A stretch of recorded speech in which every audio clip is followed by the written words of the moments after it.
आप भूल रहे हैं कि इंडिया सबसे ज्यादा इंजीनियर्स, सॉफ्टवेयर इंजीनियर्स देता है पूरे वर्ल्ड को। मैं यूएस को नहीं बात कर रहा हूँ, पूरे वर्ल्ड को। आप भूल रहे हैं कि गूगल का सीईओ कौन है? An Indian. यूएन की जो टेररिस्ट लिस्ट है उसमें 25 से ज्यादा पाकिस्तानी नेशनल्स और पाकिस्तानी ओरिजिन पीपल हैं। नमस्कार दोस्तों, जय हिंद। हिंदुस्तान स्पेशल में स्वागत।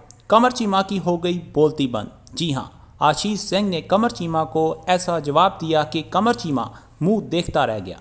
मौका था मोदी जी के यूएन में हुए भाषण के विश्लेषण का। जब कमर चीमा ने मोदी जी की स्पीच पर इधर उधर की बातें की तो आशीष सिंह ने पाकिस्तान को उसकी औकात दिखा दी। आशीष सिंह ने बताया कि डिजिटल ट्रांजैक्शन में इंडिया ग्लोबल लीडर है और हमारी आईटी वर्ल्ड को बेस्ट इंजीनियर प्रोवाइड करती है। टेररिज्म पर भी कमर चीमा को आशीष सिंह की तरफ से बहुत कड़क जवाब मिला। तो ओवरऑल कमर चीमा की आशीष सिंह ने खूब क्लास ली।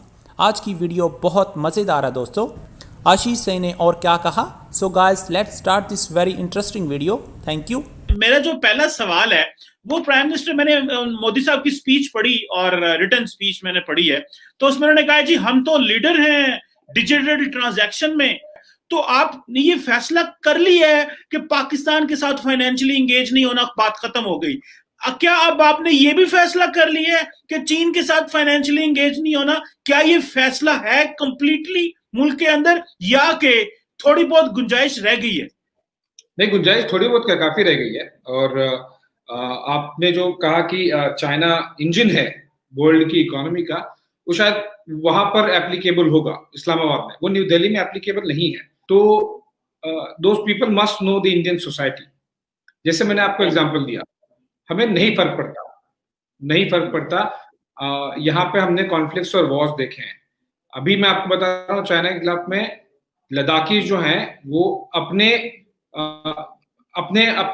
आप फ्री में खुद जाके इंडियन आर्मी के लिए सर्व कर रहे हैं, चाहे वो खाना बनाना हो या फिर उन्हें सपोर्ट करना है। ऐसा नहीं कि इंडियन आर्मी को खाना बनाने के लिए लोग नहीं है, पर it's a society banking.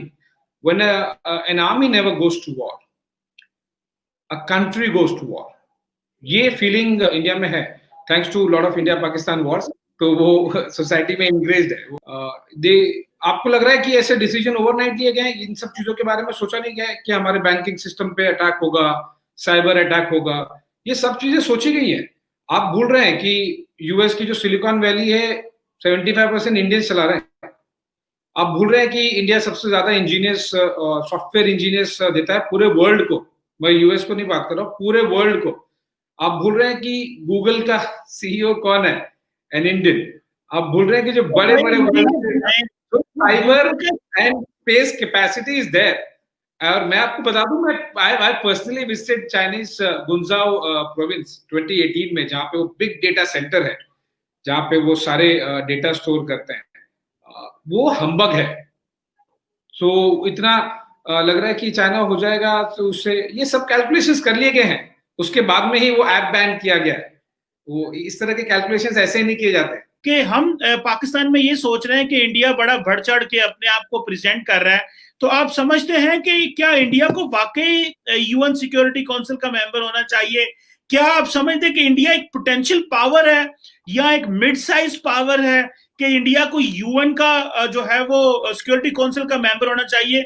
Narendra Modi साहब ने रिफॉर्म्स की बात की, तो उसके लिए तो जाहिर बात है आपकी कैपेसिटी, कैपेबिलिटी, आपका स्ट्रक्चर देखा जाता है। आप समझते हैं कि इंडिया इस थीम के साथ और इसके मार्जिनलाइजेशन के साथ यूएन में जा सकेगा?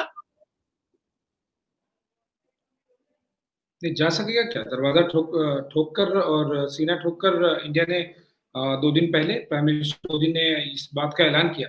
देखिए, आपने जो मोस्ट ऑफ दी चीजें कही, वो ऐसा है नहीं। फ्रीडम ऑफ एक्सप्रेशन और फ्रीडम ऑफ स्पीच की कहाँ पाबंदी है? आपने मुझसे पूछा कल कि हम ये चर्चा कर सकते हैं।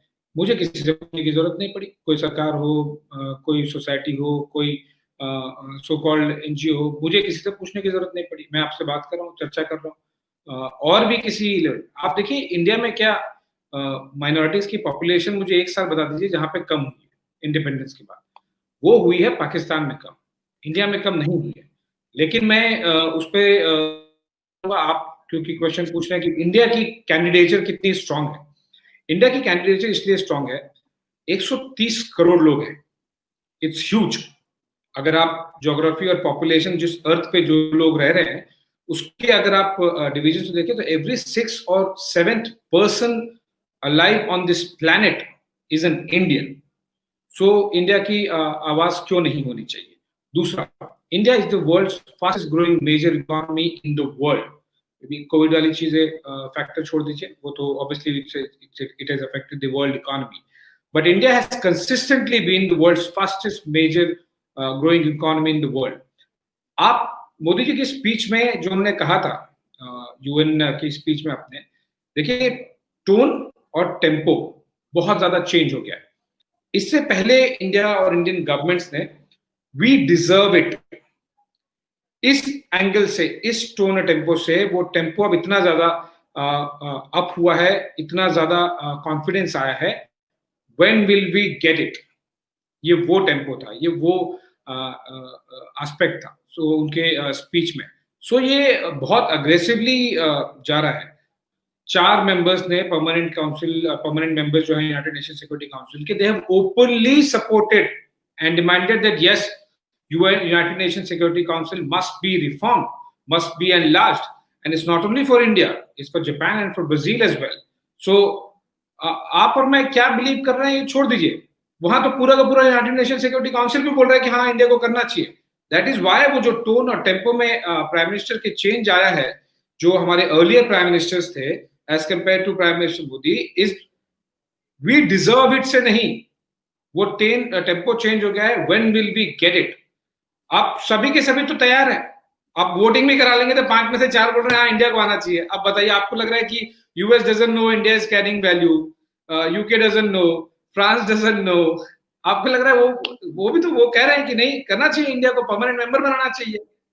चले, सारा वर्ल्ड तो गलत नहीं है ना कमर। नहीं, मैं ये नहीं कह रहा, मैं बिल्कुल ये नहीं कह रहा कि India is not a capable और इंडिया जो है वो इतनी पावर नहीं रखता। मैं तो समझता हूं कि India has a potential, India has an absolutely right potential, उसके अंदर पावर है टू ग्रो, इसमें कोई शक नहीं है। मैं नहीं समझ, आप नहीं समझते कि प्राइम मिनिस्टर मोदी को अपनी जो दहशतगर्दी की डेफिनेशन है वो बदलनी चाहिए? In one word, no, there is no need for Prime Minister Modi to change the definition of terrorism. और देखिए ये एक प्रधानमंत्री का नहीं, ये एक देश का और एक समाज का फीलिंग है। आपने इस क्वेश्चन की शुरुआत की, पाकिस्तान में बहुत स्ट्रॉन्ग नैरेटिव है, नैरेटिव तो बन रहे हैं बहुत सारे नैरेटिव, फैक्ट्स पे बात कीजिए। वो नैरेटिव और फैक्ट्स में जो डिफरेंस है ना कमर, पिछले महीने ही, ज्यादा समय नहीं हुआ, पिछले महीने ही पाकिस्तान ने ऑफिशियली ड्रैग किया कुछ इंडियंस का नाम, एकदम मुंह की खानी पड़ी, यूनाइटेड नेशन ने बोला ये सब हट जाओ, कोई जरूरत नहीं है, सब कुछ नहीं है इनके खिलाफ। आप एफएटीएफ पे ब्लेम कर रहे थे, एफएटीएफ पे जब चाइनीज लीडरशिप होती है, जब चाइना प्रेसिडेंट होता है, जाइए इंडिया वाला वो दे दीजिए। अफगानिस्तान खुद कहता है कि Pakistan is the best friend, India is the best friend, and Pakistan के साथ में उनके बहुत ज्यादा इश्यूज चल रहे हैं। ये ओपनली बात है, ऐसा तो है नहीं कि मैं कोई नैरेटिव बना रहा हूँ। आपको भी पता है कि पाकिस्तान के साथ में अफगानिस्तान को बहुत प्रॉब्लम है, India Afghanistan friendship are at its best. आप देखिए ओसामा बिन लादेन कहाँ मिला, पाकिस्तान में, वर्ल्ड का मोस्ट वांटेड टेररिस्ट। आप तो यूएस फोर्सेस के साथ में नहीं ढूंढ लेंगे उसको, वर्ल्ड में पूरा ढूंढेंगे, अफगानिस्तान में ढूंढ रहे थे बिना मैं मुझे फैक्ट्स बताइए। United nation specially designated global terrorist जो यूएन की लिस्ट है, छोड़िए इंडिया और पाकिस्तान गवर्नमेंट्स को, यूएन की जो टेररिस्ट लिस्ट है उसमें 25 से ज्यादा पाकिस्तानी नेशनल्स और पाकिस्तानी ओरिजिन पीपल हैं, उसमें 2 दर्जन से ज्यादा जो अभी भी लोग पाकिस्तानी सॉइल पे हैं उनका नाम है। आप मुझे बताइए इंडिया में एक नाम बताइए जो यूनाइटेड नेशन ने टेररिस्ट डिक्लेयर किया है।